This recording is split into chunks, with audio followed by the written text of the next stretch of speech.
Hi guys, my name is Kate Dunn, and I hate to start presentations off with myself, but just so you know, I do have some credibility in this area. I actually worked for Xerox with the printers for 15 years, went from there to work for a printer, where I started their personalized printing division, so that tells you a little bit about how long ago it was. And then from there, I started a marketing company, which then morphed into half marketing, half sales training. And I sold the sales training business to InfoTrends, and now I work for InfoTrends. And they're the largest sort of analyst consulting firm in the industry with imaging and printing and direct marketing and those kinds of things. Okay? So let's get started. I'm going to be talking about today's direct mail. So first thing I'm going to start to discuss is kind of the importance of print in customer experience, because it's critical. And then we'll talk about specifically what's going on in the direct mail space. I have a bunch of B2B examples, and you can ask questions whenever you want. I'm fine with that.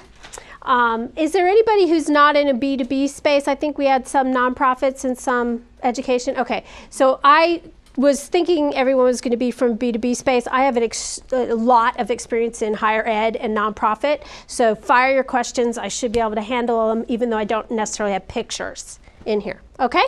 Good to go. All right, so first we're going to talk about customer experience. Everybody's worried about that, right? Everybody concerned?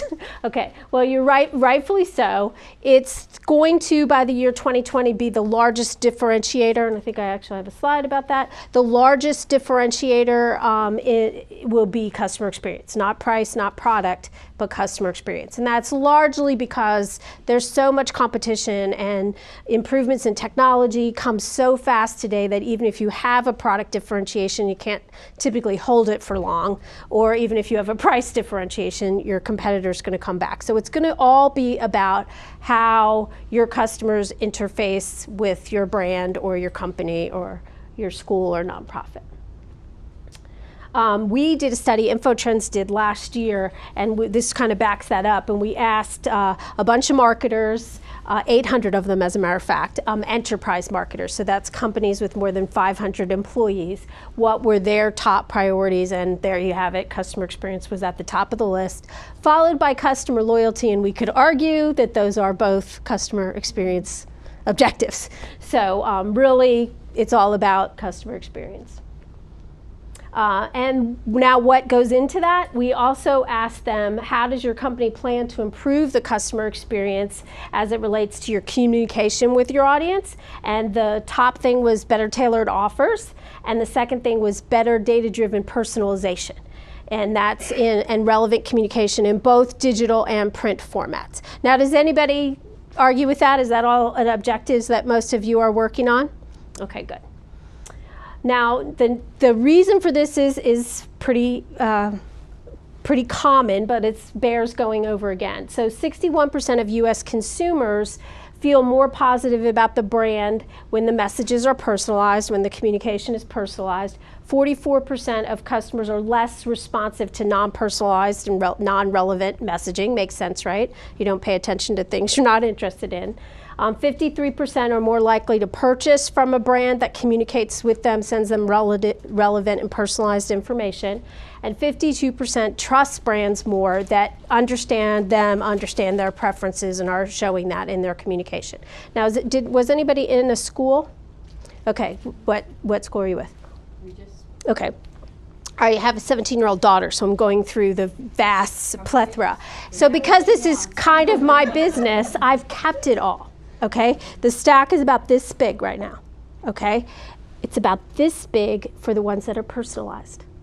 The last time I counted it was less than 20. So this stack, hundreds, personalized versions of it, less than 20. And what's even more interesting is even schools that she inquired about online and visited were still getting non-personalized stuff. So does that cut through the clutter? Okay, so think of that, for those of you that are in a B2B environment, customers are going to see lots of messages, and I actually have a slide in here about how much stuff we see daily, and if it's not personalized and it's not relevant, I'm not paying attention. So the only thing that you're using to sort of define personalized is having their name on it. Okay. Yeah. How are you using that? And I would talk about that because I was in the market I know when that was kind of cool, when it stuck out just because it did have your name written in Surreal or, alphabets or stuff like that. But now I would classify that as sort of clever. If it's really, really well done and you put a lot of other factors together, it still might get noticed. But today we're talking about personalized content that's relevant to your segment or to you individually, which is then going to, get that relevance factor. Anybody know? Go ahead. In the example of the college materials, how would that be applied? Okay, so I know that you are, the best application that I've seen of that is that when they fill out that bingo card or that, I'm interested in your school and I think I want to be a poli-sci major, what comes back is not the big general catalog full of all the stuff. What comes back is, hey, here's our information about the poli-sci department. Here's a digital link, and I have some examples of that, to the rest of the stuff, because let's face it, print real estate costs more than digital real estate. So they use the print piece to engage them with the relevant information about the poli-sci department or the size of the school or the location of the school, anything that they've learned about what that student is interested in, and then they link back to the rest. Because for instance, with students, the percentages of people that change their major is enormous, but what's going to grab them initially is what they're thinking right now. So you want to use that to get the initial engagement, but still link them back to, we have 25 other majors, so if you change your mind tomorrow, we still have that. But we'll see some examples of that. The big takeaway for you guys is, it is what cuts through the clutter is information that I care about. We asked, okay, as far as personalizing your communication, how important is delivering personalized print? Because we can do it with emails, we can do it with, online and things like that. How important is the print side of this? And 77% felt that it was very important or important. So most marketers are seeing print as a key element of that strategy. Okay, so I'm seeing some faces, okay? People don't agree with that statement? Ask your questions. What do you think of that? That print is a key element of your strategy? Absolutely. How do you sell it to people who think that the only way to go is online or... Have I got a slide for you? Okay, so, as we're seeing the industry demographics change, that's happened because the young people are coming into positions, they're like, oh, it's all about digital. They're digital natives. They grew up with that. And they may not be as knowledgeable about print. I always teach a class at University of Richmond and also Virginia Commonwealth, a session, not a whole class, for the MBAs and the undergrad marketing managers. And still to this day, when I talk about personalization, somebody will say to me, how does that work? Don't you have to create a plate for each piece? And I'm thinking, what the heck are you teaching these kids? There's still a big confusion about, how print works and what its value would be. So I'm going to give you some fighter power at the end of this that might help you. Now, marketers, I just showed you 77% think print is important or very important to driving personalized communication, and that's because consumers think it's important. So 78% of consumers said direct mail is effective. Why do you think that is? What? It's directed to them. Right, we don't get They're it. interested in. We don't get as much of it anymore. I have a 26-year-old son who's living at home with me and is now back in school. He's lucky if he gets a couple mail pieces a month. Banks usually get a credit card, and now that he's back in school, he started to get a little bit of graduates from universities. But not that much of it cuts through the clutter. Direct mail, so coincidentally, we talked about personalized communications. Direct mail is a good way to get in front of people. It cuts through the clutter. So the direct mail market is still very large, and my next slide, it's growing. So it's one of the aspects of print that is still growing because marketers are starting to see, okay, I've built up an immunity with my constant emails. Nobody's looking at them anymore. What can I do to get in front of people? We look at print as the great resuscitator of that engagement. So if I got you in with print, anybody in nonprofit? Okay, so if I got you in with print, now you like me, you sent me a gift, I can communicate with you electronically using email and other means, but once you start to not pay attention to me anymore, you should send print again, because print will wake them back up. So we call it, it's a great resuscitator. Okay, so personalized marketing, I talked a minute a bit about, it has to cut through the clutter. This is the amount of stuff that we're all seeing. So this will be good for your argument with those that want to go all digital. The average number of advertisements that each of us see every day on t-shirts, on hats, on billboards, on trucks, on text messages, on pop-up ads, on all that stuff on the web, all those things is about 5,000 a day. Okay, we actually kind of are aware of or notice about 86 of them, and we're only going to actually engage with, like I read the content, I paid attention to it, about 12 out of the 5,000. So that's what you're cutting through. That's the clutter that you have to get through. And if it's not relevant, and meaning not personalized content for you as an individual, I'm not going to notice it. It's just background noise. Make sense? No? Yes? Okay, so I did put, because we have some B2B audience in here, so B2B is different, but they're still people. And this is a little bit about what your B2B decision makers that you're trying to reach are looking at. 294 billion emails a day, 2 billion blog posts, 23 million text messages, 490,000 LinkedIn page views, 4.7 billion minutes, they're people too, on Facebook, and 864,000 hours of video uploaded every day. So they're busy too. And they've got a lot of things that are in their way that you have to cut through the clutter to get their attention. Make sense? So direct mail seems to work because the numbers are considerably smaller. Mean number of direct mail pieces a day received or in a week, 2.3 letters and envelopes, 2.4 flyers or pamphlets, 1.9 brochures, 1.3 postcards. 66% of direct mail is opened, and 82% of the direct mail is read for at least a minute. If it's a bill or a statement, it's up to 3 minutes. Okay, so think about that from a marketer. How could I get 3 minutes? I need to be using that white space on that statement a lot more effectively. You can't get 3 minutes of people's attention elsewhere, okay? B2B direct mail, over 3/4 of the respondents on the B2B side, I showed you the number 77% for consumers, but almost the same amount said in the B2B space, yes, direct mail is effective. It gets my attention. It's either very effective or somewhat effective. And here's why that works for marketers. 4.4% response rate for something that's targeted, relevant content. Not only, where was I going? 4.4% response rate for targeted direct mail, not general stuff, but targeted versus less than 2 for your basic static stuff, mass marketing. Okay, so it works. That's why people are looking at it.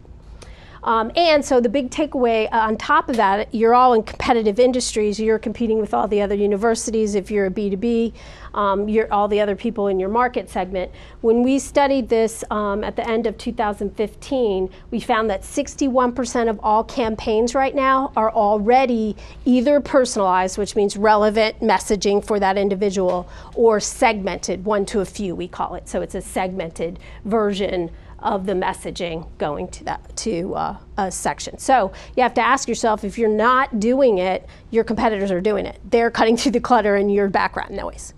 So it's a good reason to kind of bring that up at the next marketing department meeting. All right, so now let's talk about the role that direct mail plays today. It's not your grandfather's, remember that? It's not your grandfather's Oldsmobile or whatever that commercial was.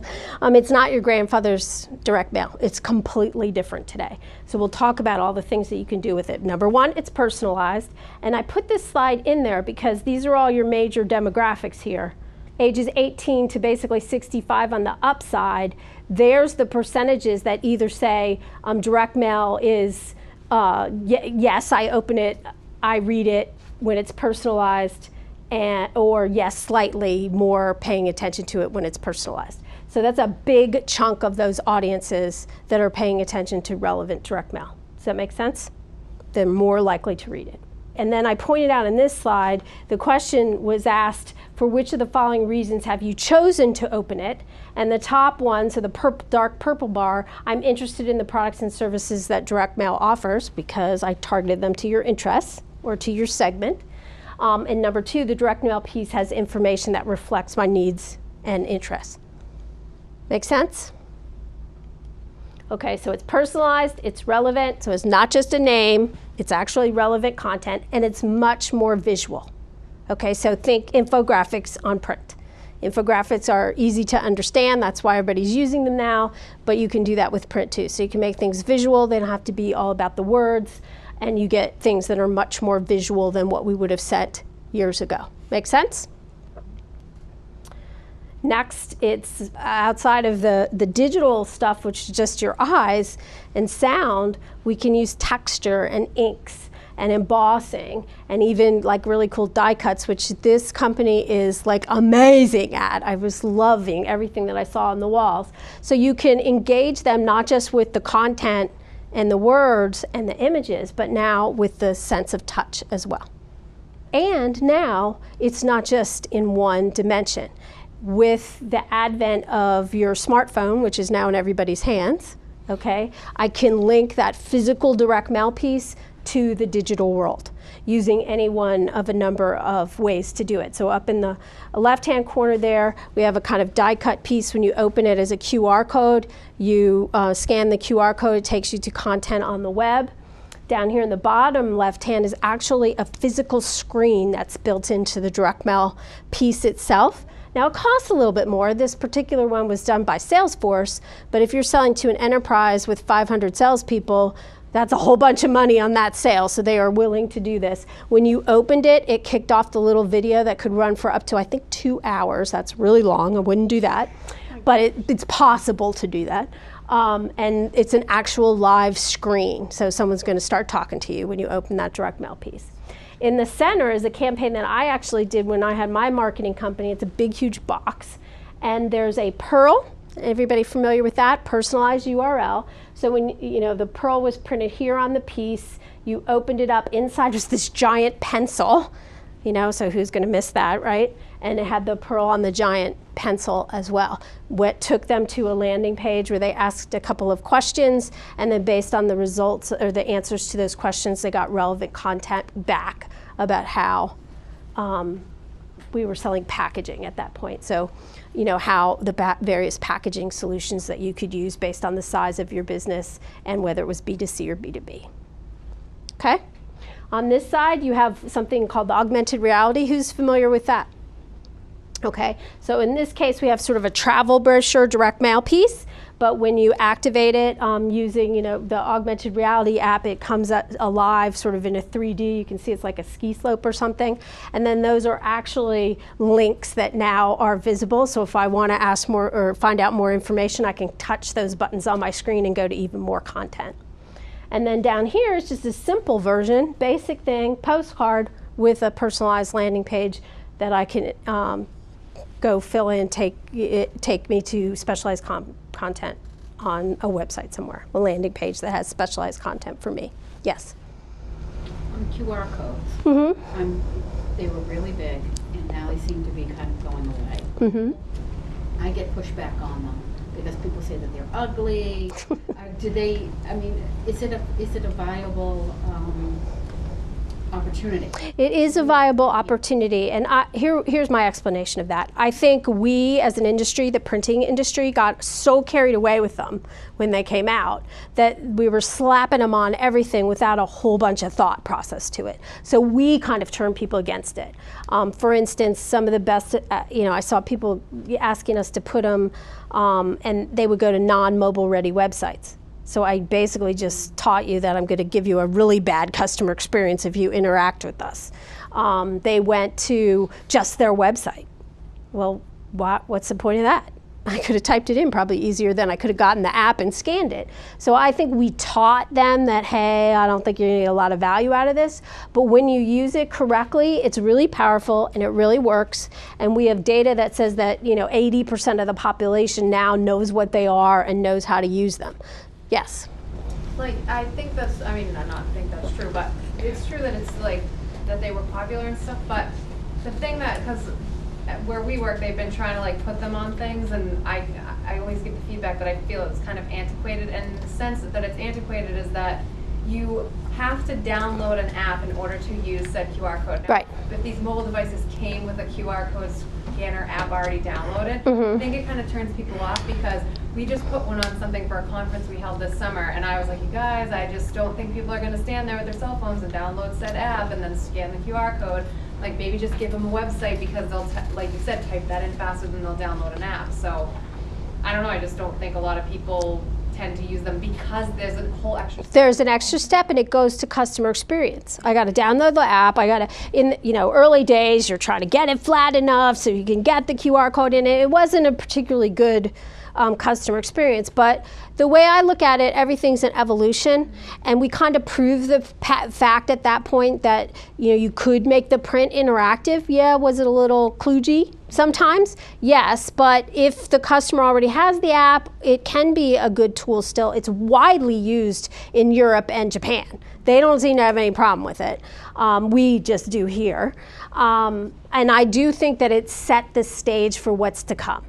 So like the augmented reality, things like that. So I still think it has we have good data on its usage and its driving response and interaction. It just has to be used in the right place to the right audience and link them to the right stuff.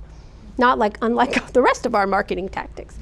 Anybody, question? I was just going to say, there's a lot of social channels that are now starting to incorporate this QR capabilities within their app, so that you don't have to open up or download a brand new app. So if you're on Instagram and you use the Instagram specific reader, it will read. Yeah, and Snapchat now has a little icon. You can put it on your email and it'll lead to your Snapchat.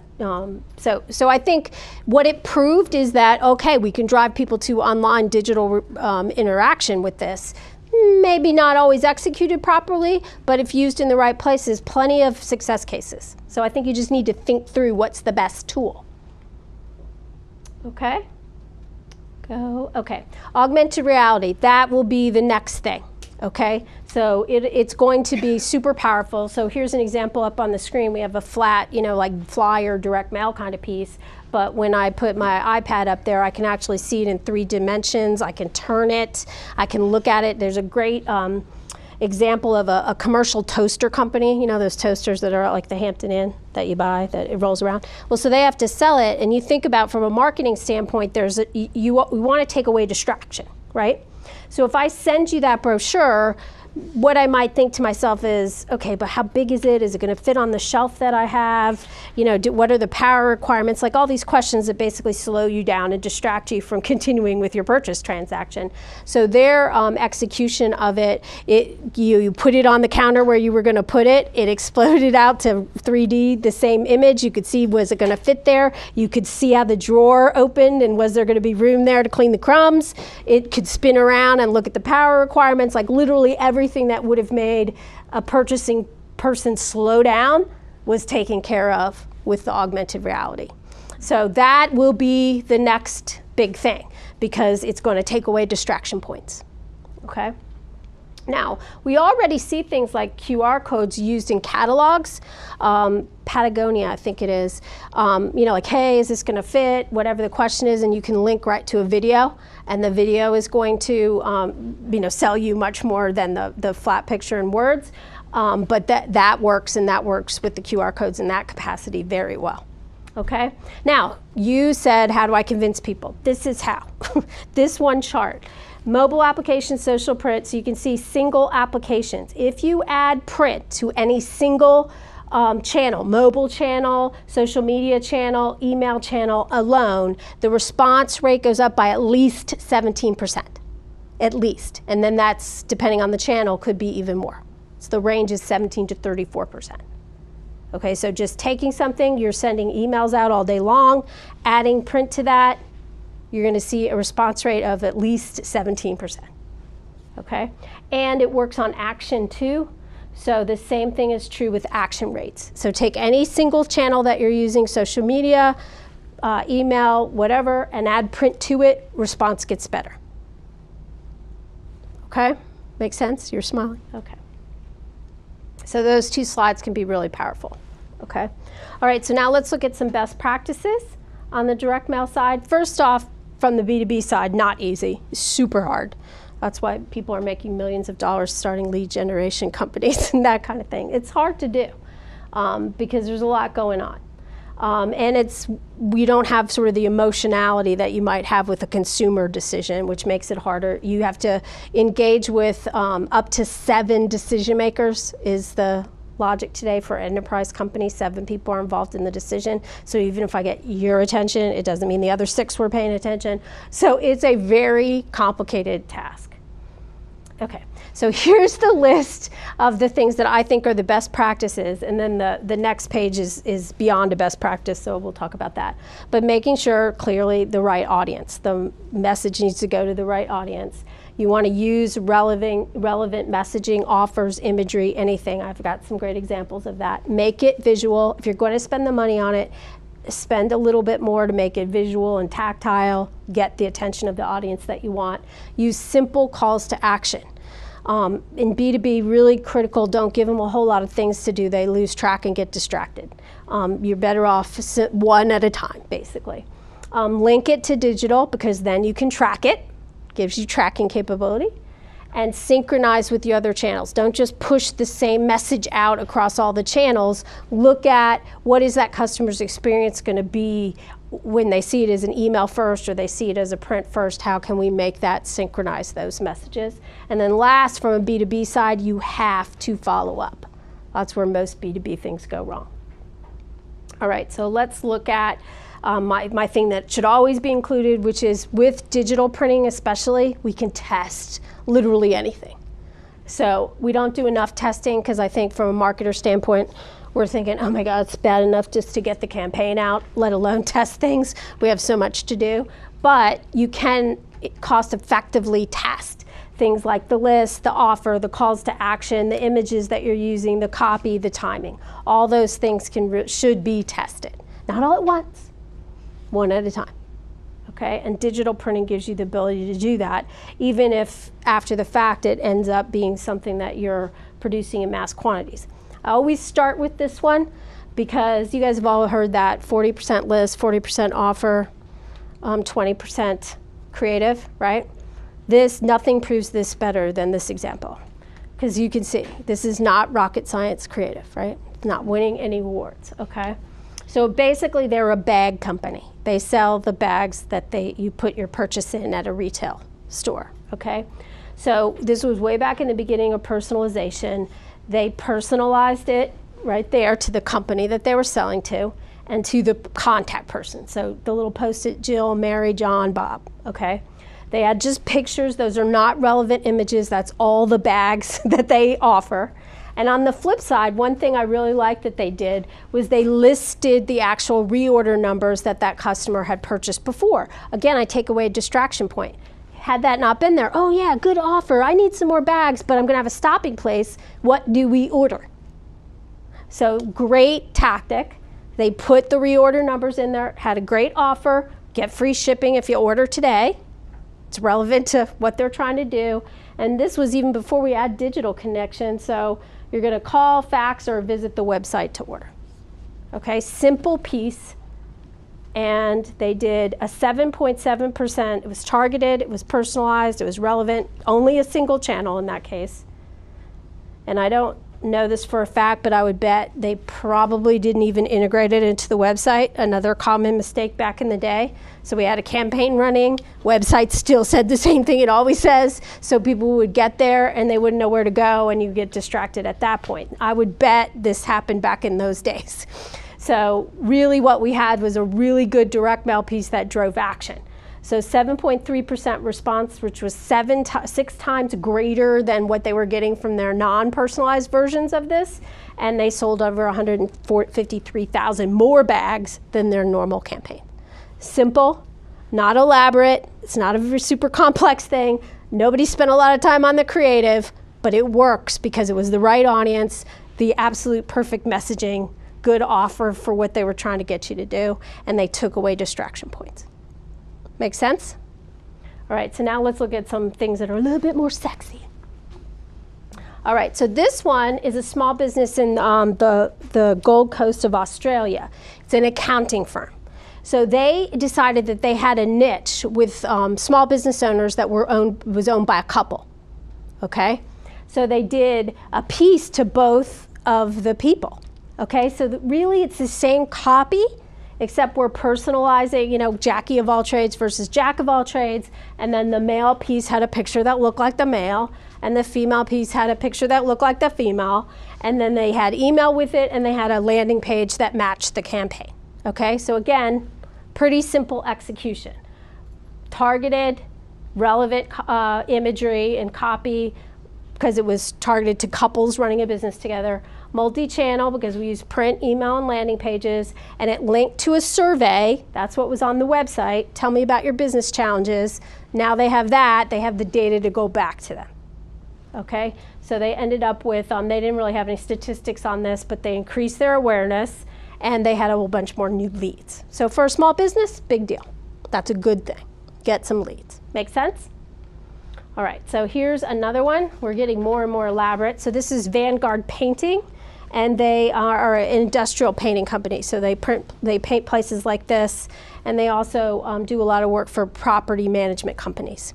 So they're like, oh crap, we know what's gonna happen. It happens every year. The summer's gonna come along, and we're gonna have requests coming out all over the place, and we're not gonna be able to get it all done, and we're basically losing opportunity. So earlier in the year, before that happened, they sent a targeted piece to property managers, not their whole thing, we can paint anything, but just their value proposition for a painting or a property manager who's basically dealing with contractors all day long and all kinds of things. You want their life to be as simple as possible. So the messaging was all about that and how they didn't outsource or hire temporary employees. The crew that you got were actually going to be employees. So again, targeted messaging, personalized to the channel or the segment that they were going after, was multi-channel, print, email, landing pages, again with a survey.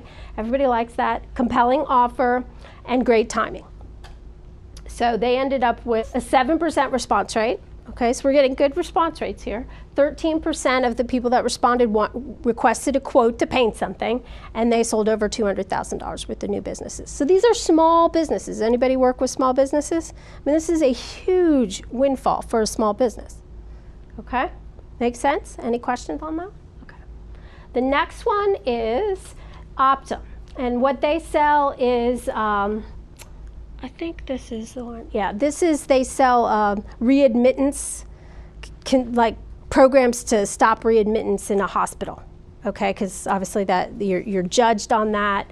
The carriers care, the insurance carriers care about whether patients are getting readmitted. So this was a more dimensional piece. It has that little boomerang in there. And so they had inner and outer packaging. Here's what it looked like on the outside. And they also had, you know, one piece had the keychain boomerang, and then the other piece had like a direct mail with the actual physical. So you get some dimensionality in that. Anybody know what the response rate lift is for dimension over flat? 9.6%. Who doesn't want that, right? So good dimensionality. They were targeting like hospital administrators, managing partners of physician groups, so it was a high level thing.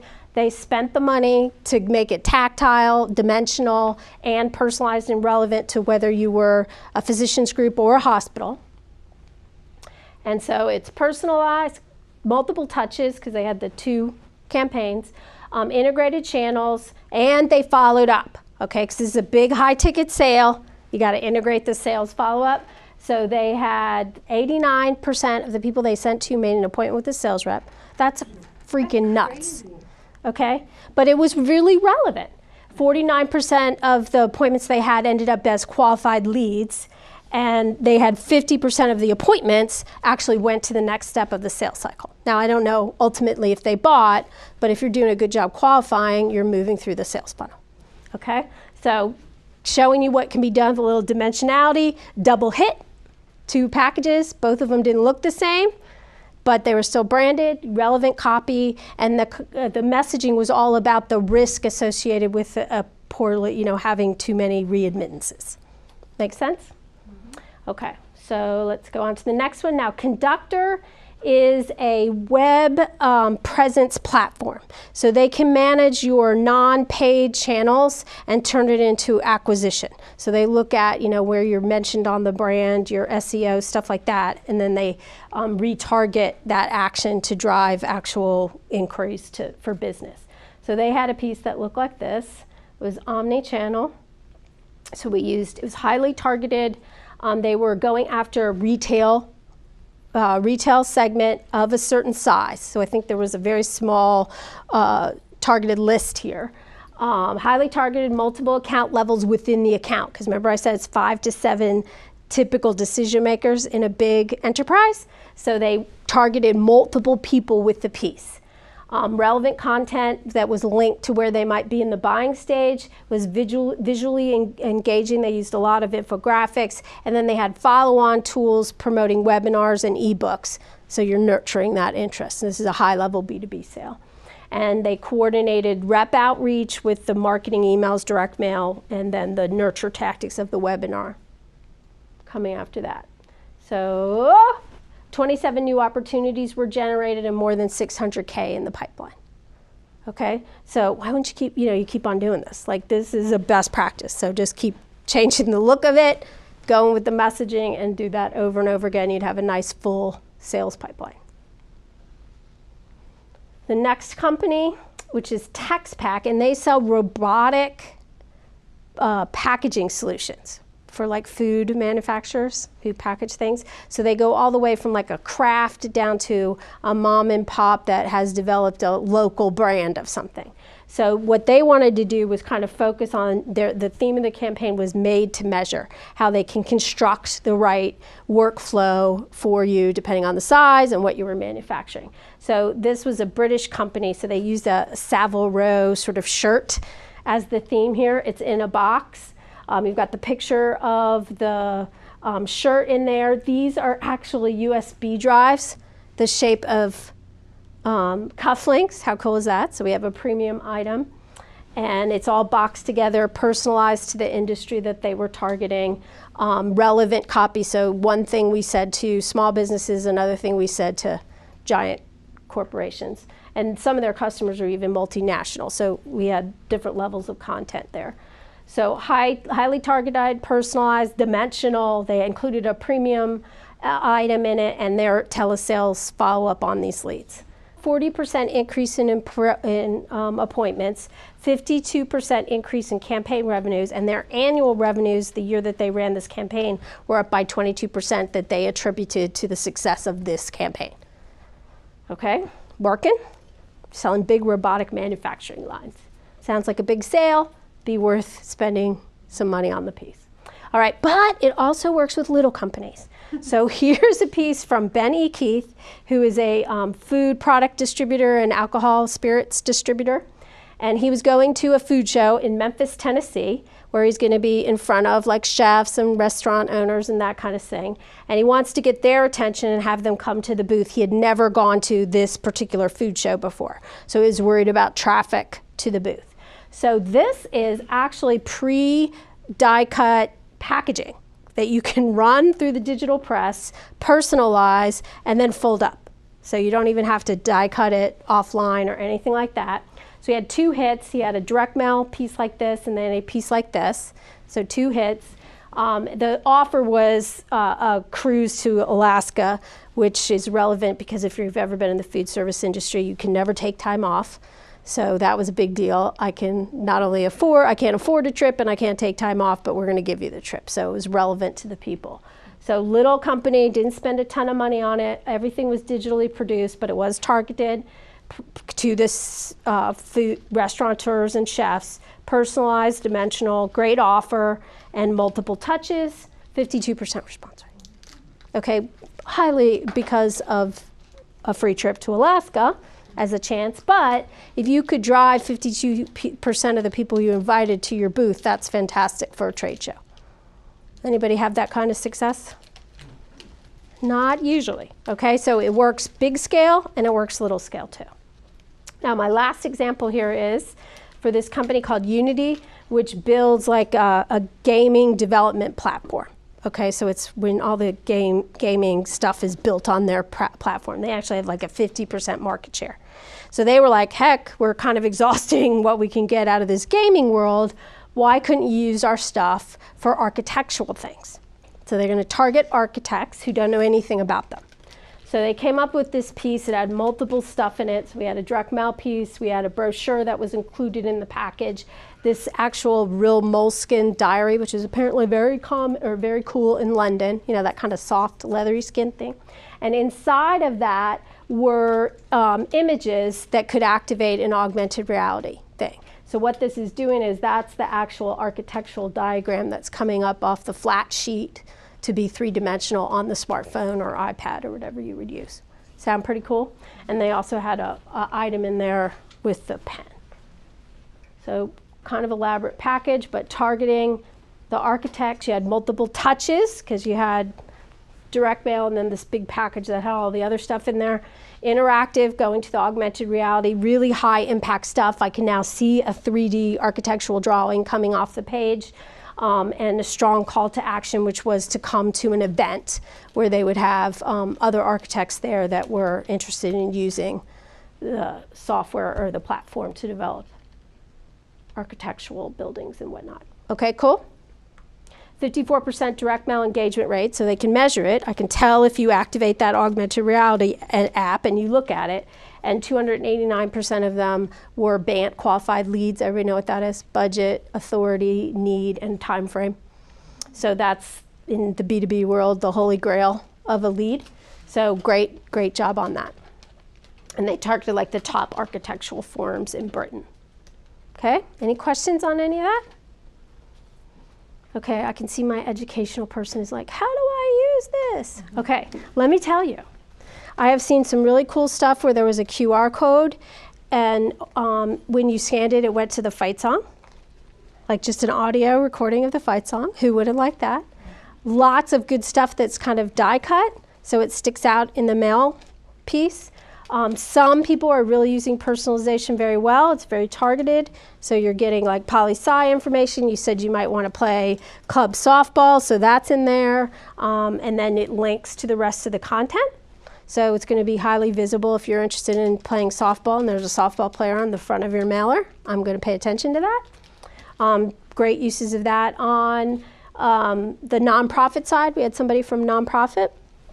What donors want today is to be able to get powerful stories that show me, hey, this is what my money's doing, but how many can I put in there? So they're linking the direct mail pieces to augmented, not even augmented reality, just videos. Like here we are out in the world with our mission. So videos of people that have been helped, or videos of building the well in the Sudan, or whatever it is that you're doing that is a better customer experience, better engagement level than just reading the words on a page. And it's pretty simple to execute. Okay, so in summary, it should be critical to your marketing mix because it does cut through the clutter. Use it wisely. I use it to get your attention, then I start talking to you digitally, and the minute you fall asleep, I use another print piece to wake you back up again and get you back in that digital thing. So you can use it cost effectively by picking and choosing when you incorporate that into the communications mix. You want to make it, personalized and relevant even more than personalized. Sometimes the most personalized pieces don't even have your name on it except for the mail thing because it's all about you. I used to use a shoe example. I mean, I always wear shoes that look sort of like this in all kinds of different colors, right? So if a shoe store is coming to me and I get a postcard and it has a picture of like a Croc or something like that, I can't wear that to work. So that's not going to get my attention. But if it has a picture of a pump, I'm going to read it because that's what I have to buy for work. The Croc person doesn't want to see the pump. They want to see the Croc. So, it's like something as simple as that. I don't have to have Kate, look at these shoes on it. I just have to show an image of a shoe that I'm likely to buy. So the best pieces don't necessarily even have your name on it. They just are relevant. You want to link the print, the physical print, to the digital world somehow. Landing pages, you don't want them wandering all over your website, so landing pages are good. Anything digital that you can use the cell phone to, or the smartphone to interact with is now going to be trackable. So see if you can incorporate things like that in there. Adding print to any digital channel is going to increase your response rate. So if I'm really looking for a response to get leads into the funnel that we can then work, use print. It's going to give you a better response rate. Anybody remember how much? 17. Yeah, good job. Okay, mobile is that bridge because everybody's got that smartphone now in the palm of their hand. They can use it to go to websites, to Pearls, personalized websites, to see videos, to kick off an augmented reality thing. I could take them where I want. Go to a survey. That's another good thing. Okay, and it really you should look at it as a catalyst for getting a customer engagement going. And then look at how else do we use this throughout the rest of the experience to enhance what's happening, okay? Even things like thank you notes, and it's really powerful, and we don't do enough of it. And you can produce those digitally now, and it'll look like somebody signed it, okay? So look at all the places that you can incorporate, not just the direct mail to kick it off, but through the rest of the relationship.